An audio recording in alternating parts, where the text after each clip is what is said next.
This BizNews production is brought to you by Brenthurst Wealth. Building wealth and protecting legacies since 2004. Invest better with Brenthurst. Thank you very much. It's very nice to be here in this beautiful Hermanus. I went for a jog this morning and it is really a very nice place. It is really beautiful. I listened to some of the speakers and I've got a bit of a dilemma. I listened to some of the speakers and some of them I totally disagree with. So maybe later on when we get the opportunity to talk, maybe we can discuss some of that. Let me start by saying two days ago, I was invited to talk to a farmers organization, a bunch of maize farmers. And I did an economic talk there. But before that time, I listened to what they had to say, and they showed me all sort of things. There were speakers talking about hybrid seeds and genetics and stuff that I don't understand. Other speakers are talking about fertilizers and how to fertilize and precision farming and drone technology and blah, blah, blah. And they showed me also graphs on how the yields of on a hectare, how that increased over time. These guys are seriously clever guys. They know everything about farming. They know everything about maize farming. And they can compare their yields to the Americans and all of it. There were some international speakers as well and so on. So these guys are really on top of their game. August last year, we climbed Kilimanjaro. We went to climb Kilimanjaro. And it took me 5 days to get to the top. It's really something special. And then I cycled down from the top on a bicycle and a mountain bike all the way down. So 5 days up, 1 hour and 22 minutes to get down. It was really amazing. It was just wow. But that's not what I want to tell you. What I want to tell you from then on, we cycled all the way through Tanzania and through Kenya to the sea, just to a town just south of Mombasa. And of course, that took us about 4 or 5 days or so, and we went through the rural areas of Tanzania and in Kenya. And we came across many of these subsistence farmers. And many of these subsistence farmers farm maize, mostly, on a piece of land smaller than this tent. And I spoke to them, asked them, is this your land? They said, yes, more or less. They're not sure what part of their land. I asked them about their farming practices. They work the land by hand, literally by hand. They asked them about fertilizers. They say they don't believe in fertilizers because their forefathers never used fertilizer. I asked them about where they get the seeds, and they say they buy the seeds in pharmacies. They go and buy the seeds in a pharmacy. And I looked at what they produce on the land, and it really, most of the lands were simply dry. They couldn't produce anything or very little. So that is the subsistence farmers, and that's what it looks like in a rural Tanzania and a rural part of Kenya. Then I thought to myself, but what is it that we want in South Africa? Do we want like these subsistence farmers, or we do want these modern corporate farmers? And is it possible for these subsistence farmers to ever be able to compete to the farmers that we have in South Africa producing all the maize and feeding most of sub-Saharan Africa, or in fact, of southern part of South Africa with maize? And the answer is there's absolutely no way that these guys can compete with our farmers. And then I asked myself the question, but why is it that we have policies in South Africa that actually want to create all these small businesses, so-called small businesses, or subsistence farmers, for example? Why is the ANC government, why do they not want us to become a modern economy that work in a corporate world with people with skills, people using the most recent technology and producing these amazing yields? Why is that so? And I don't know what the answer is. But I was thinking about that, and I could think of 4 possible reasons why we are where we are. I can just make this comment about small businesses. Small businesses are important. Small businesses eventually become medium-sized businesses and big business. And small businesses sometimes fill a certain niche. But small businesses are usually not successful. Most of them go bankrupt. Small businesses do not pay taxes. Small businesses do not employ people. Small businesses are not this romantic thing that we think it is. So why we stick with these small business development and spend billions of rands on small business when it doesn't work? Or try to create all these small farmers. It doesn't work. They're not going to be able to compete with the big guys. And I can think of 4 reasons why the ANC wants to do this. The first one is an ideological reason. They want to, there's some romantic thing and some romantic idea. You want to control people, and you control people by having them in small forms. You don't want the big corporate farmers because they do their own thing. and you can't control them. I mean, they're good at whatever they do, and they don't like you either. So that's one reason. It's an ideological reason, and I can say a lot about that. The second thing about the ANC, following from the ideological reason, the policies are wrong. So the ideology is wrong. The policies are wrong, and there are many policies like expropriation and many other these things that has been mentioned here. Peter talked a lot about some of these policies. Those are policy issues. The third thing is that the ANC has got a policy, or they employ their cadres. It's called cadre deployment, and you employ somebody not where they can, if he can do the job or not, but because he's loyal to the party. And that means another word for cadre deployments is incompetence, quite often. And the fourth thing that the ANC stands for is high levels of corruption. Now, if you have this, you get what we have in South Africa at various levels. Now, I can give you all sort of numbers. I can tell you about the local authorities that's been run into the ground, financial and operational. We've spoken about the local authorities. Most of the local authorities got qualified orders, and the local authorities are crucially important, because they're supposed to give you water, they're supposed to give you electricity, they're supposed to give you a pavement. They don't do that. And if you don't have that, you cannot grow an economy. And they have mostly been run into the ground financially and operationally by the ANC. The same goes to the state-owned enterprises. State-owned enterprises like Eskom, it's a shadow of what it used to be. Transnet, the post office is just disappearing. It is just gone. It is just not functioning anymore. And it is because of those four things of the ANC. I'm going to listen to the chairman of Eskom. I'm going to come back a little bit later to Eskom because I totally could disagree with him. And then the last thing that the ANC mostly did is that they pretty much destroyed the national accounts of the Minister of Finance. That is the state debt levels and everything that goes with that. Before I get to the budget and what's going on in the national accounts, I just want to go back a little bit to last year, because some people, some economists, including myself, when I analyzed the budget of the Minister of Finance, I said that I more or less agree with the Minister of Finance, and there are signs that the economy is getting a little bit better. And indeed they are. I can point especially two things that stand out for me last year. The one is that we were taken off the so-called grey list and on the so-called white list, making it easier for me to open bank accounts for my clients abroad, making it easy for us to move money in and out of South Africa. So it's easier. So that's a big thing. But another major thing is that we decided, the Minister of Finance decided to reduce the inflation target from 3 to 6% to a 3% target. Now, the run-up to all of this is very interesting, and it's interesting to see how we eventually got to a 3% target. Previously, and remember this is the prerogative of the Minister of Finance to set the inflation targets, and he set the inflation target to 3 to 6%. The idea was to gradually reduce that over time, but it got stuck there, and we've had this for the past nearly 25 years or so. And then the Reserve Bank, under the leadership of Lesetja Kganyago, he tried to manage inflation to be within the 3 to 6% target. And then gradually what he did, he said, no, listen, I'm not going to target 3 to 6 anymore, because then 6 becomes the target. I'm going to target 4.5 in the middle of the range. And that's what he did. And gradually inflation started drifting lower, and he kept interest rates relatively high for a long time to force inflation lower. And we paid a very dear price for that by way of lost economic growth. And then last year, beginning of last year, the governor of the Reserve Bank came out with a statement saying that I am going to target 3%. 3% is the target. And the Minister of Finance, he chucked his toys out of the pram. He said, it's my prerogative. I set the inflation targets. It's 3 to 6%. The Reserve Bank, no, say it's 3%, blah, blah, blah. Why is that the Minister of Finance was against this? And the reason why is because politicians like high inflation. And I'm going to get that, just back to that just now. But back to some of the green shoots. So inflation target was set at 3%.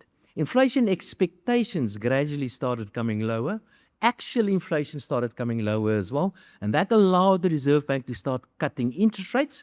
And of course, if you cut interest rates, that's good for the economy.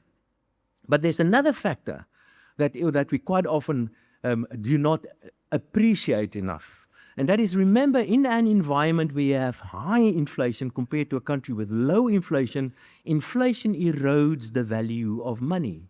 So in a high inflation environment, your money is eroded, the value of that is eroded compared to a low inflation environment where the value of money is eroded at a lower rate. And over time, your currency keeps on losing value against this other currency. And that's why the South African currency, the rand, lost a lot of value over time, because our inflation rate was higher than others. But if your inflation rate is higher than others, that also means anybody wanting to invest in your country running a huge risk, because if they put money in your country and they want to take the money out eventually, by then the currency could have weakened and they take a foreign exchange loss. They take a forex loss on that. So foreigners and local guys do not want to invest in South Africa in a high inflation environment because the risk is too high that you're going to lose your capital. But what has happened in the last year or so, actually inflation expectations, and inflation targets, that's the policy change, was reduced to 3%. The result was a huge inflow of capital into South Africa, into our equities that did very well, into the bond market, and into the currency, the rand, that also appreciated very nicely. So by changing a policy, the financial markets reacted very positive to that, and some of this positive things like, for example, lower interest rates will spill over into the real economy, and it will support economic growth in the real economy as well. And those are the reasons why I was kind of getting optimistic and positive about South Africa's economic outlook. Unfortunately, this spilling over into the real economy will support the real economy, but not enough, because there are many other obstacles in the real economy that prevents the real economy from growing much, much faster. And we've spoken about those things, expropriation and all that sort of nonsense. So until we fix the local authorities and fix these other policies, the real economy will not react. But we have seen the financial part of the economy changing and reacting to some of these changes in policies, like, for example, inflation targets. Coming to the budget of the Minister of Finance. Now, I just want to unpack that a little bit. So if you look at the revenue side of the Minister of Finance, the tax collections that he gets, a few things are very important to understand. We have an exceptionally narrow tax base in South Africa, which means I can give you all these numbers. I've given a slide. You will get the slides on the website probably. So very few individuals pay just about all the taxes. If the second most important tax is value-added tax, that's approximately 30% to the minister's revenue, that is the only tax that we can potentially increase, giving you more money, because the other taxes, personal income taxes, the most important one, and corporate taxes are already over the so-called Laffer curve. If you increase those taxes, you're going to get less, because people are going to very aggressively organize their tax affairs or emigrate or stop working and so on. We look at company taxes. The tax base on company taxes is even narrower.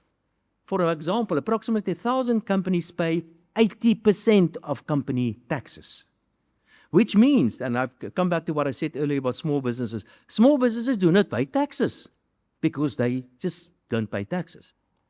Despite this, the revenue side of the Minister of Finance was under a lot of pressure.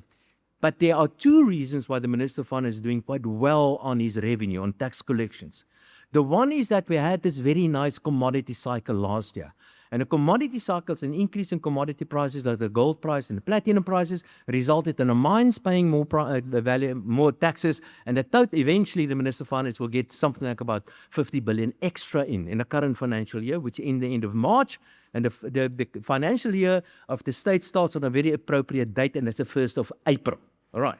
So the Minister of Finance will get a lot of extra revenue because of the commodity cycle. But not only that, he will get, despite a very weak economy, he will also get a lot more revenue because of an exceptionally aggressive SARS that is squeezing this economy for every last drop of blood.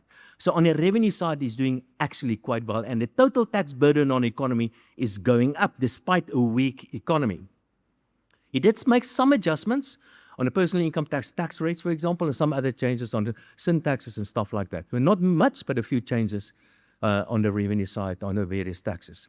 If you look at the expenditure side, there's a couple of very interesting things happening, and that's why I'll come back to Eskom, for example. On the expenditure side, the biggest expenditure item for the Minister of Finance is education, by far the biggest one. The second one is usually social expenditure. Number 3 is the interest on state debt. Now, the debt levels have been increasing at an alarming rate in recent years. And this year, in the current financial year, which will end the end of March, we had some months where interest on state debt was actually number 2 expenditure item, bigger than social expenditure, the various social expenditures. Subsequently came back a little bit. So interest on state debt is a major expense item. But if you look at the other expenditure announcements by the Minister of Finance, it becomes very clear why the Minister of Finance does not want to lower the inflation targets. Because inflation erodes the value of money, but inflation also erodes the value of debt. And that is the trick that politicians use to pay off debt by having high inflation. He didn't want to reduce the inflation because he's got a debt problem. And debt to GDP is currently, the Minister of Finance expected that to reach a turning point this financial year or the coming financial year at about 78, 79% of GDP. That is one reason. The other reason why the Minister of Finance does not want to reduce the inflation targets is because of the civil servants. Now, he doesn't say this in the budget speech. You have to dig into the numbers to get to the actual number. Civil servants, before I get to the civil servants, the social expenditure, there are 27.5 million people out of a population of about 65 million people that get a grant from the state. The biggest grant is about 2,400 Rand for the old age grant, and the various grants goes down to about 500-600 Rand for the child support grant, for example. 27.5 million of them getting a grant from the state. The increase, and we're talking about people that are destitute. If you don't give them this grant, they are literally going to die of hunger in many instances. So the increase in the grants were 3.8%. And remember, inflation target is 3%. So the increase in grants is 3.8% for most of these various grants, 27.5 million people. The civil servants will get an increase over the next 3 years of 4.4%. Now, let me give you some numbers on this. And the reason why is because SATO is part of the tripartite alliance, and of course, they want the civil servants to be much better remunerated. I've done some calculations. The average civil servant is paid more than 50,000 Rand per month. The civil servants, there are 1.2 million. I exclude the state-owned enterprises and local authorities. The average civil servant, 50,000 Rand per month. There are 1.2 million civil servants.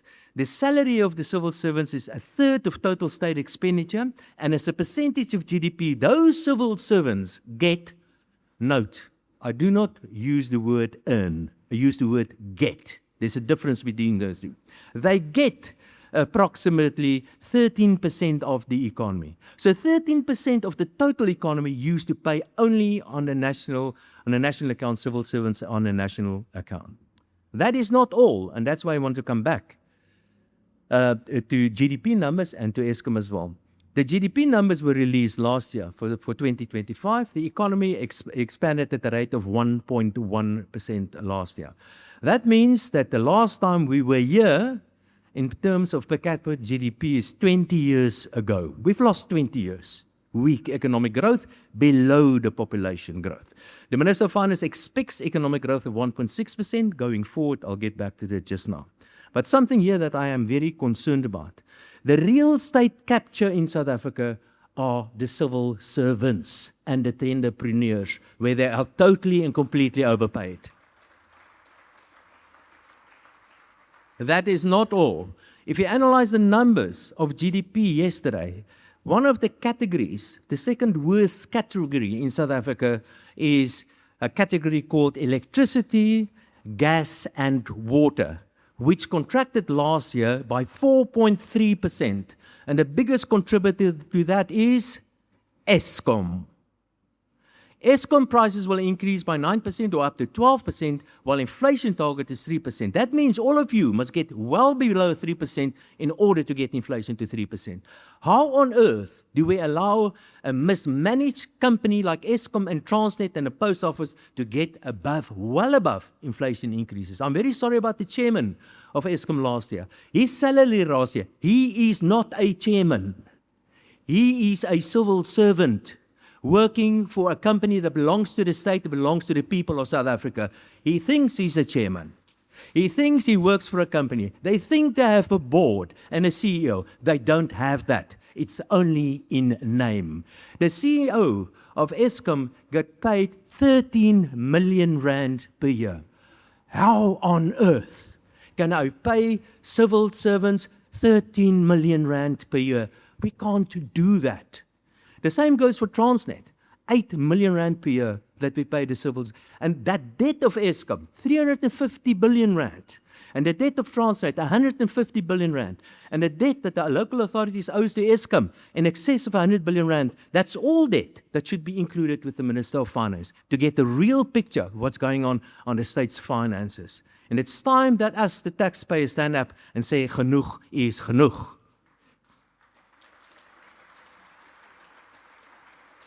So that is the reason why I became optimistic about the budget of the Minister of Finance. Because economic growth seemed to be achievable a little bit on the high side. We had some changes on inflation targets. The financial markets reacted quite well. Stronger rand, lower inflation. Some of that will spill over. It looked a little bit better. And that's what I also said. And then Donald Trump happened. And all bets are off the table. So I do not know what's going to happen now. But what I do know, there was a huge shock to the system. To the global economy. We will see upward pressure on inflation. How long this war is going to go on, I do not know. And it's not necessarily the level of the oil price, but it's how long it stays there that really matters. But without a doubt, we will not see a 2 times 25 basis points reduction in interest rates over the next few months. And I thought that possible previously. That is now not going to happen because of the impact, because of the shock of the oil crisis on the South African and on the global economy. The same goes for economic growth. The Minister of Finance told us in the budget just now in February, he told us last month, he said economic growth is going to be 1.4% in 2025. The actual numbers just came out 1.1%. He told us economic growth now going forward is going to be 1.6%. We're not going to get there.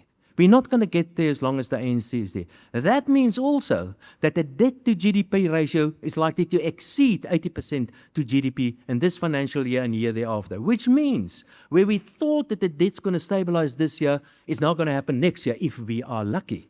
Which also means we're not going to see a further upgrade in the state debt because the debt levels are far too high. Which also means with weak economic growth, we will see a further increase in unemployment and a further increase in poverty in South Africa.